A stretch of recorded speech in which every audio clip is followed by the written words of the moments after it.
आप सभी भाई बहनों का आज की ब्रेकिंग आध्यात्मिक न्यूज की कक्षा में बहुत बहुत स्वागत है। आज की चर्चा का विषय है जन्म, व्याधि, जरा और मृत्यु। देखिए, ये चार शब्द बहुत ही सामान्य शब्द हैं, लेकिन हमने इन चार शब्दों में जन्म और मृत्यु को थोड़ा बड़े आकार में दिखाया है, और ये व्याधि और जरा को उनकी तुलना में थोड़े छोटे आकार का दिखाया है। इसका अभिप्राय क्या है? देखिए, जन्म और मृत्यु ये दोनों दुख हमें स्वयं को होते हैं, जिसका अन्य मनुष्यों को, चाहे वो हमारे परिवार के सदस्य हो, चाहे हमारे रिश्ते संबंधी दोस्त मित्र हो, उनको उतना बोध नहीं होता। ये स्वयं को ही इस दोनों ही स्थितियों का अधिक बोध होता है। और ये सभी स्थितियां देखिए दुख की ही स्थिति, कोई खुशी की स्थिति तो है नहीं। वैसे तो भगवान श्री कृष्ण ने ही गीता में अर्जुन को उपदेश देते समय इस जगत को, इस माया को एक दुख का कारण बताया है। संसार को एक दुखालय शब्द से संबोधित किया, कहीं भी इसको सुखालय नहीं कहा गया। ये तो देखिए, जब आपकी हमारी युवावस्था रही होती है तो अक्सर ये जो संसार है ये सुखालय ही नजर आता है। मौज मस्ती का एक ऐसा वातावरण बना होता है।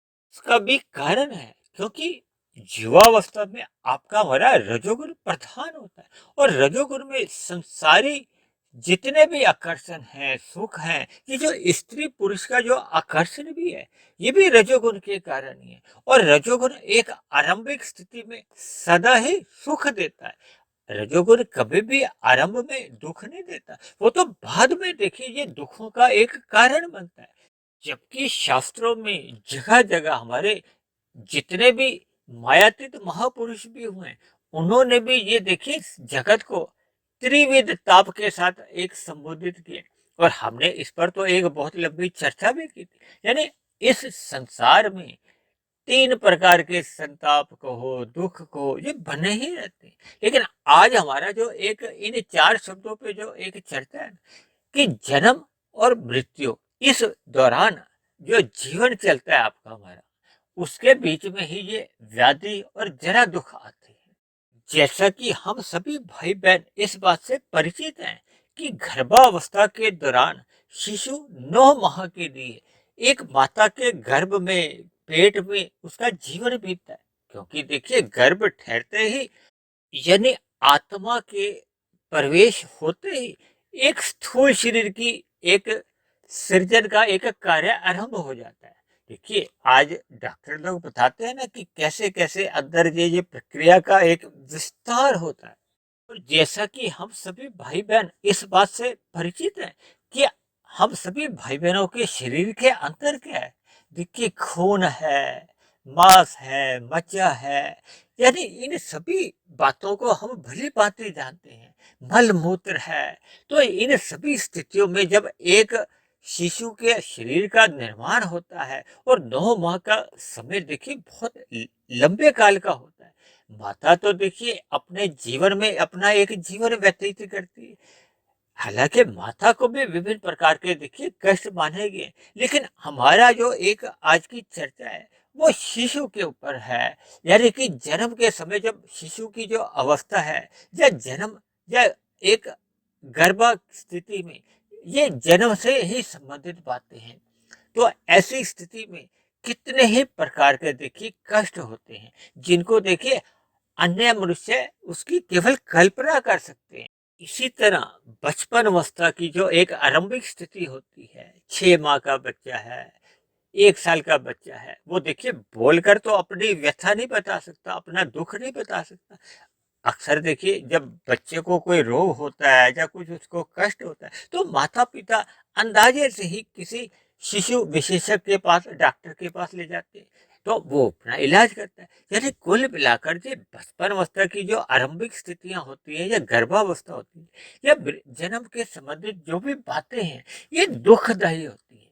इसी तरह बच्चा जैसे जैसे उसकी उम्र बढ़ती है, देखिए आजकल तो शहरों में क्या हुआ है कि 2.5-3 साल का बच्चा होता है तो उसको प्ले स्कूल में भेज दिया जाता है, या नर्सरी कक्षा में 4-5 साल का होता है तो नर्सरी कक्षा में भेजा जाता है।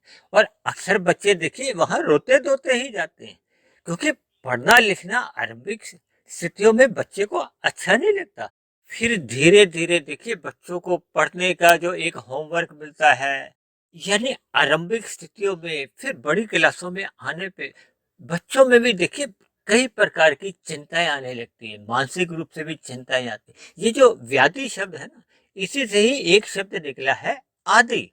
आदि का अभिप्राय होता है मानसिक रोगों से, और व्याधि का अभिप्राय होता है जो आपके हमारे स्थूल शरीर के स्तर पर आपको में एक पीड़ा होती है, हमें बीमारियां आती हैं। देखिए ऐसा कोई मनुष्य नहीं है जिसको किसी भी स्थिति में स्थूल शरीर के स्तर पर कोई रोग नहीं है। देखिए हमें बुखार हो जाता है, कभी कभी कोई चोट लग जाती है, विभिन्न प्रकार की देखिए स्थितियां बनती हैं। क्योंकि शास्त्रों में जो त्रिविध ताप कहे गए हैं, देखिए उसमें कुछ दुखों का कारण तो हम स्वयं ही होते हैं, हमारे कारण ही हमें दुख मिलते हैं, हमारी गलतियों के कारण। और कुछ होता है कि अन्य मनुष्यों के कारण, अन्य जीव जंतु के कारण भी हमें दुख मिलते हैं। देखिए मच्छर काटता है, ये जो चिकनगुनिया का रोग है, डेंगू का रोग है, तो ये अन्य प्राणियों के कारण है। और अन्य मनुष्यों के कारण भी देखिए आज आतंकवादियों के कारण कह लो, या विभिन्न प्रकार के जो एक अपराध जगत के लोग हैं उनके कारण आपको हमें जो दुख आते हैं, तो ये अलग प्रकार के दुख है, ये अन्यों के कारण आते हैं। इसी तरह देखिए बारिश अधिक हो गई, भूकंप आ गया, आंधी तूफान आते हैं, ये प्राकृतिक एक दुख होते हैं, तो ये भी आपके हमारे जीवन में आते रहते हैं। तो देखिए ये सभी दुख हम सभी भाई बहनों के जीवन में व्याधि बन के आते हैं। फिर जैसे जैसे बचपन अवस्था से युवावस्था आता है, युवावस्था में क्योंकि आपका हमारा शरीर एक हष्ट पुष्ट होता है, उसमें इन रोगों को सहने की शक्ति होती है। इसलिए युवावस्था में अक्सर इन शारीरिक रोगों को कह लो या व्याधि जैसे जो रोग हैं वो कम होते हैं। मानसिक रोग तो देखिए आज कलयुग में सभी मनुष्यों के साथ ही जुड़े रहते हैं। फिर जैसे जैसे देखिए एक प्रौढ़ अवस्था आती है, वृद्धावस्था का एक आना आरंभ हो जाता है। तो वृद्धावस्था का क्या अभिप्राय है कि देखिए ये जो वृद्धावस्था है ये तो आपके हमारे स्थूल शरीर की अवस्था है, बचपन अवस्था, युवावस्था, वृद्धावस्था। तो वृद्धावस्था आने पे स्थूल शरीर की जो एक कर्मेंद्रियां हैं, ज्ञानेंद्रियां हैं, ये शिथिल पड़ने लगती है। देखिए आपके हमारे दांत टूटने लगते हैं, आंखें कमजोर हो जाती हैं, कभी कभी ऊंचा सुनाई देता है, या विभिन्न प्रकार के देखिए आपके हमारी इंद्रियां कमजोर होने से फिर आपके हमारे जो विषय भोगों के प्रति इच्छा तो बनी रहती है, लेकिन उन भोगों को भोगने पे हम समर्थ नहीं रहते, क्योंकि आपके हमारे स्थूल शरीर की इंद्रियां कमजोर हो जाती हैं।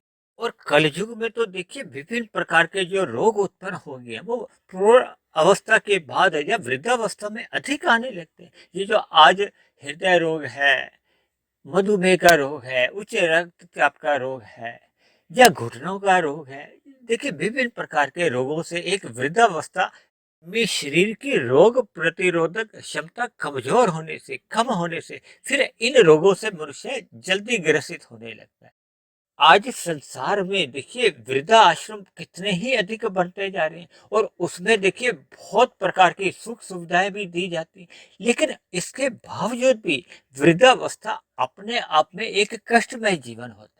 देखिए आपने अपने जीवन में देखा होगा कि ऐसे कितने ही फिल्मी जगत के सुपरस्टार हैं जिनके वृद्धावस्था में उनका अंतिम समय एक अस्पतालों में आने जाने में ही बीता है। ऐसे कितने ही देखिए राजनेता हुए जिनका एक अंतिम समय, भले ही वो अपने समय में देखिए प्रधानमंत्री रहे हों, राष्ट्रपति पद पे रहे हों, लेकिन वृद्धावस्था में कुछ ऐसे कष्टों को झेलना पड़ता है। भले ही सभी प्रकार के सुख सुविधा के एक साधन उपलब्ध होने के बावजूद भी देखिए इन सभी कष्टों को मनुष्य को झेलना पड़ता है, सहना पड़ता है।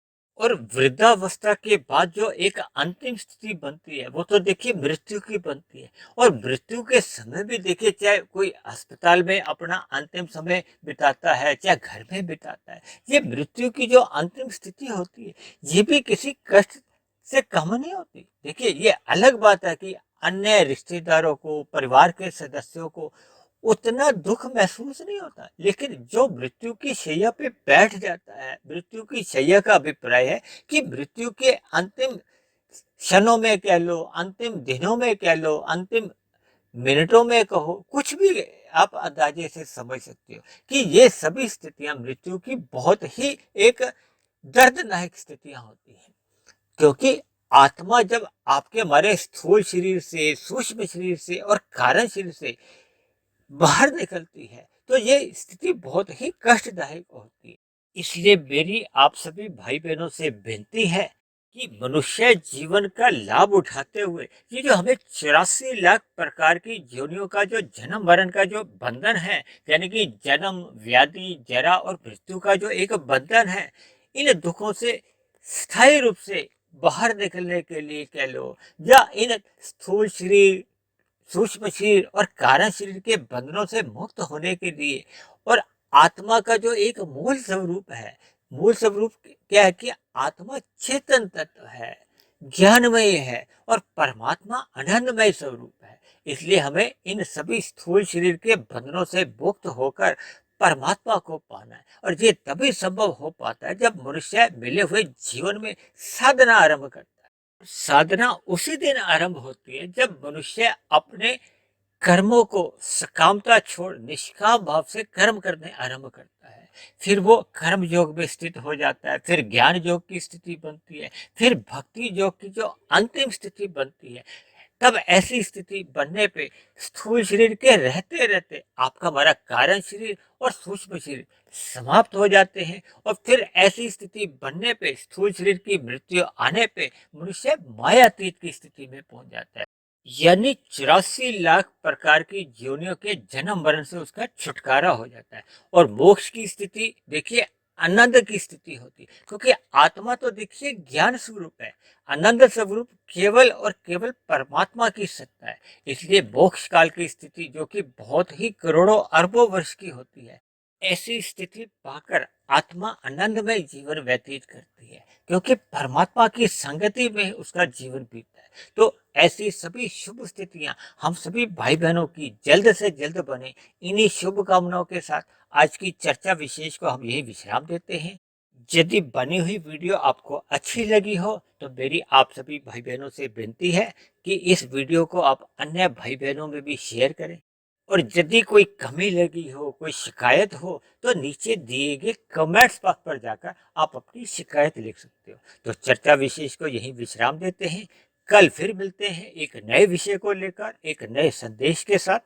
तब तक आप सभी भाई बहनों का बहुत बहुत धन्यवाद।